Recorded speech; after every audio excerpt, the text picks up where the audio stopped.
नमस्कार दोस्तों, के एग्ज़ाम फाइट में आपका स्वागत है। कैसे हैं आप सभी? उम्मीद है आप सभी सही होंगे। चलिए दोस्तों, आज मैं इलेक्ट्रोकेमिकल इफ़ेक्ट केमिकल सेल से कुछ महत्वपूर्ण प्रश्न लेकर आया हूं, जो कि आपके किसी भी टेक्निकल एग्ज़ाम के लिए महत्वपूर्ण साबित होंगे। दोस्तों, हमने कल 80 प्रश्न तक कर लिए थे।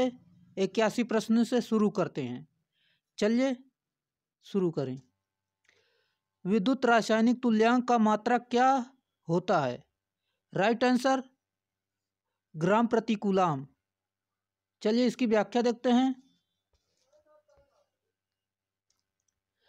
विद्युत रासायनिक तुल्यांक किसी पदार्थ का विद्युत रासायनिक तुल्यांक पदार्थ की वह मात्रा है जो 1 सेकंड तक 1 एम्पीयर की धारा गुजारने पर इलेक्ट्रोलाइट में से पृथक की जा सकती है। इसे ग्राम प्रति कूलाम की इकाई से मापा जाता है। अगला प्रश्न दोस्तों,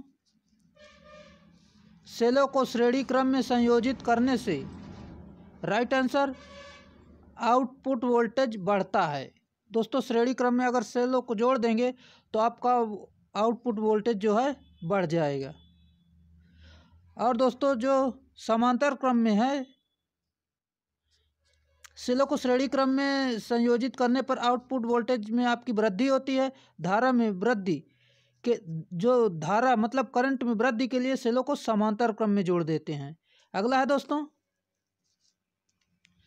सीरीज में लगे 5 कार्बन जिंक सेल का आउटपुट कितना होगा?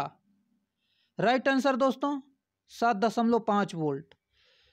चूँकि कार्बन जिंक सेल एक प्राथमिक सेल है जिसका आउटपुट विद्युत वाहक बल 1.5 होता है, जिन्हें सीरीज में लगाने पर यदि वोल्टेज समान है तो कुल विद्युत वाहक बल जो है दोस्तों ईटी बराबर विद्युत वाहक बल मतलब टोटल विद्युत वाहक बल बराबर NE। दोस्तों, कितने सेल हैं? 5 सेल, और ई का मान आपका 1.5 होता है, मतलब विद्युत वाहक बल होता है।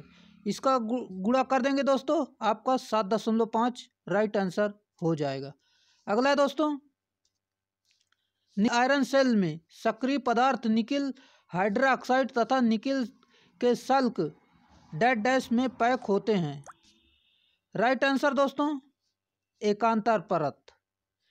निकिल आयरन सेल सक्रिय पदार्थ निकिल हाइड्रोक्साइड तथा निकिल के सल्क एकांतर परत में पैक होते हैं। लेड एसिड सेल काफ़ी बड़े आकार वाले होते हैं और इलेक्ट्रॉनिक एवं वैद्युत उपकरणों में जहां पुनरावेशित प्रकार के सेल प्रयोग करने हों वहां इनका प्रयोग उपयुक्त नहीं होता है। अतः ऐसे उपकरणों में निकिल आयरन सेल का उपयोग किया जाता है। यह छोटी आकार की छोटी होती है, इसे एडिशन सेल भी कहते हैं। अगला दोस्तों,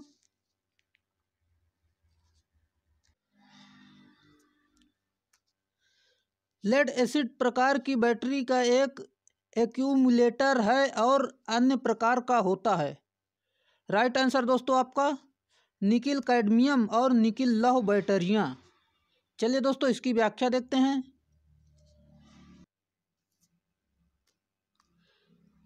लेड एसिड प्रकार की बैटरी का एक एक्यूमुलेटर है और अन्य प्रकार निकिल कैडमियम और निकिल लौह बैटरियाँ होती हैं।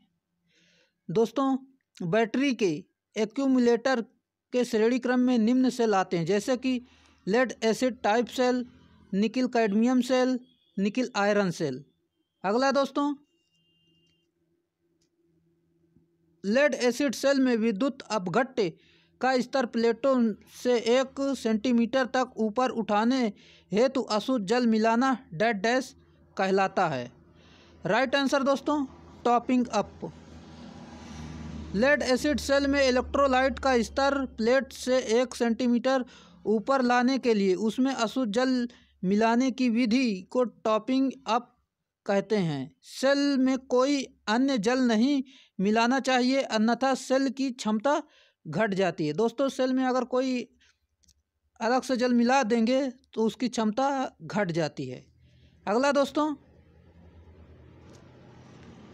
सीसा अम्ल लेड एसिड बैटरी में प्रयुक्त ऋणात्मक प्लेट डैश द्वारा निर्मित होती है। राइट आंसर दोस्तों, शुद्ध सीसा लेड द्वारा निर्मित होती है।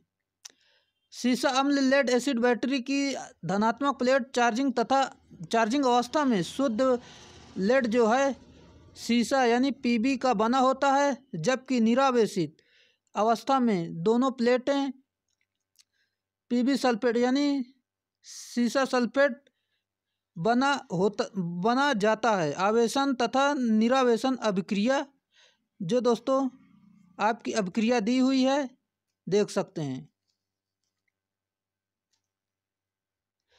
एक सीसा अम्ल यानी लेड एसिड बैटरी को निम्नलिखित में से किस विद्युत अपघट्य इलेक्ट्रोलाइट को मिश्रित करके बनाया जाता है? राइट आंसर दोस्तों, जल में सल्फ्यूरिक अम्ल को।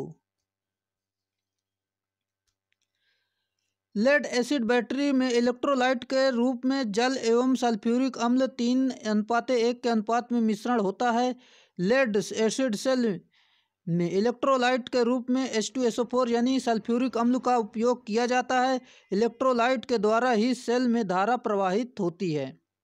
अगला दोस्तों, 2 या 2 से अधिक कोशिकाओं सेल के एक समूह को डैश कहा जाता है। चलिए दोस्तों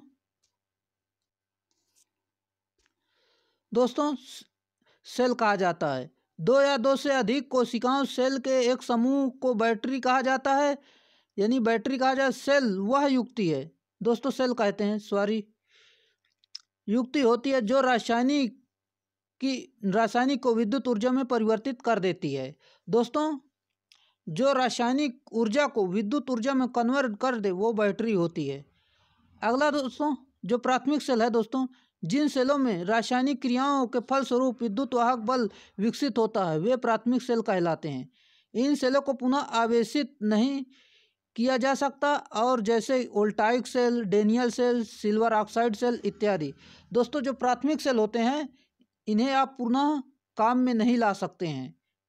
अद्वितीयक सेल जो दोस्तों होते हैं वो आप उन्हें पुनः चार्ज कर सकते हैं। जैसे कि कौन कौन से सेल हैं? Lead acid cell, nickel iron cell, nickel cadmium cell इत्यादि। अगला है दोस्तों, जब बिजली समान मात्रा में अलग अलग इलेक्ट्रोलाइट्स के माध्यम से प्रवाहित होती है तो इलेक्ट्रोड पर उत्पन्न होते विभिन्न तत्वों की मात्रा उनकी रासायनिक तुल्यता के अनुपात में होती है। यह डैश में वर्णित है। राइट आंसर, फैराडे के दूसरे नियम पर। जब बिजली समान मात्रा में अलग अलग इलेक्ट्रोलाइट्स के माध्यम से प्रवाहित होती है तो इलेक्ट्रोड पर उत्पन्न हुए विभिन्न तत्वों की मात्रा उनकी रासायनिक तुल्यता के अनुपात में होती है। यह फैराडे के दूसरे नियम पर वर्णित है। अगला दोस्तों,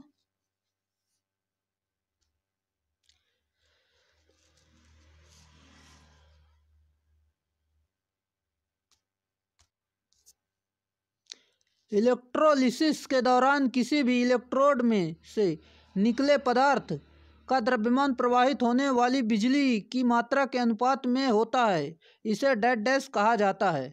राइट आंसर, फैराडे का पहला नियम। इसे फैराडे का पहले नियम कहा जाता है, जैसे कि M बराबर ZIT M बराबर जो ZIT फार्मूला फैराडे के नियम पर निकल कर आया है। दोस्तों M प्रोपोर्शनल I होता है, जहाँ की M बराबर प्रवाहित द्रव्यमान, I बराबर धारा और Z बराबर वैद्युत रासायनिक तुल्यांक, T बराबर समय होता है। अगला दोस्तों, कुछ तरल पदार्थों में विद्युत करंट का प्रभाव रासायनिक परिवर्तन के साथ होता है। इस प्रभाव को कहा जाता है। राइट आंसर दोस्तों, रासायनिक प्रभाव। ऑप्शन नंबर डी सही उत्तर है। चलिए अगले प्रश्न पर। कुछ तरल पदार्थों में विद्युत धारा का प्रवाह रासायनिक परिवर्तनों के साथ होता है। इस प्रभाव को रासायनिक प्रभाव कहा जाता है। इस प्रभाव का उपयोग सेल इलेक्ट्रोप्लेटिंग, धातु निष्कर्षण आदि कार्यों में किया जाता है। वैद्युत अपघटन की क्रिया विद्युत धारा के रासायनिक प्रभाव पर आधारित है। अगला दोस्तों, क्षारीय सेलों में एक इलेक्ट्रोलाइट के रूप में एक क्षार और डेड डैश होता है। राइट आंसर निकिल आयरन या निकिल कैडमियम प्लेटें। निकिल आयरन सेल में ऋणात्मक प्लेटों की संख्या धनात्मक प्लेटों की संख्या से अधिक होती है, जबकि निकिल कैडमियम सेल में धनात्मक प्लेटों की संख्या ऋणात्मक प्लेटों की संख्या से एक अधिक होती है। अगला दोस्तों, निम्नलिखित में से कौन सा लेड एसिड बैटरियों का एक अवगुण है? Right answer short circuit. सेलों के नीचे बैठने वाली गंदगी जो कंटेनर की घर में जमा हो जाती है उसे सेडिमेंटेशन कहते हैं। इस कारण प्लेटों को आपस में लघु पतित होने का डर रहता है। इस दोष को दूर करने के लिए इलेक्ट्रोलाइट को पूरा बदल देना चाहिए। अगला दोस्तों, तनु डाइल्यूट मतलब तनु सल्फ्यूरिक अम्ल को लेड एसिड सेल में विद्युत अपघट्य इलेक्ट्रोलाइट के रूप में उपयोग किया जाता है। दोस्तों, फ्लेडेड लेड एसिड और दूसरा है सील्ड लेड एसिड। बाकी इसको आप पढ़ लेना। अगला दोस्तों,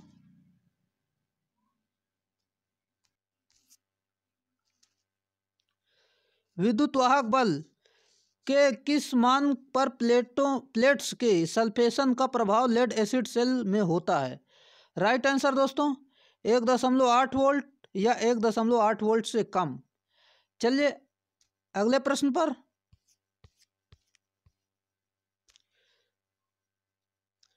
किसी द्रव माध्यम में से प्रवाह करने पर होने वाले रासायनिक परिवर्तनों की प्रक्रिया को डेड डैश कहा जाता है। राइट आंसर इलेक्ट्रोलिसिस कहा जाता है। ऐसा विलयन जिसमें विद्युत धारा प्रवाहित करने पर उसकी संरचना परिवर्तित हो जाए इलेक्ट्रोलाइट कहलाती है। यह प्रायः अम्लीय एवं अकार्बनिक विलयन होता है। दोस्तों, विद्युत धारा जो है ये कार्बनिक विलयन जैसे कि वनस्पति तेल, एल्कोहल, स्पिरिट आदि एवं अम्ल रहित विलयन जैसे कि अशुद्ध जल आदि विद्युत के इंसुलेटर होते हैं, अर्थात इलेक्ट्रोलाइट नहीं होती है। विद्युत आवेश के प्रवाह की दर को विद्युत धारा कहते हैं। दोस्तों, I बराबर Q/T धारा का जो मात्रक होता है एम्पियर होता है। अगला है दोस्तों, निम्नलिखित में से किस नियम के सत्यापन के लिए तांबा और रजत सिल्वर वोल्टमीटर का उपयोग किया जाता है? राइट आंसर फैराडे का दूसरा नियम। फैराडे के प्रथम नियम के अनुसार किसी इलेक्ट्रोड पर मुक्त हुए पदार्थ का द्रव्यमान ग्राम में विलयन में से प्रवाहित की गई विद्युत धारा की मात्रा धारा का मान गुणे समय के अनुक्रमानुपाती होता है। जैसे कि Z प्रोपोर्शनल IT होता है, प्रोपोर्शनल हटाएंगे Z M बराबर ZIT। M बराबर दोस्तों प्रोपोर्शनल IT होता है, M बराबर जो अगर प्रोपोर्शनल हट जाएगा तो ZIT हो जाएगा। फैराडे के द्वितीय नियम के अनुसार विभिन्न इलेक्ट्रोड में से एक समय में एक समान विद्युत धारा प्रवाहित की जाए तो उनके इलेक्ट्रोड्स पर मुक्त हुए पदार्थों के द्रव्यमान उनके रासायनिक तुल्यांकों के अनुक्रमानुपाती होती है, जैसे कि समीकरण से आप देख रहे हैं।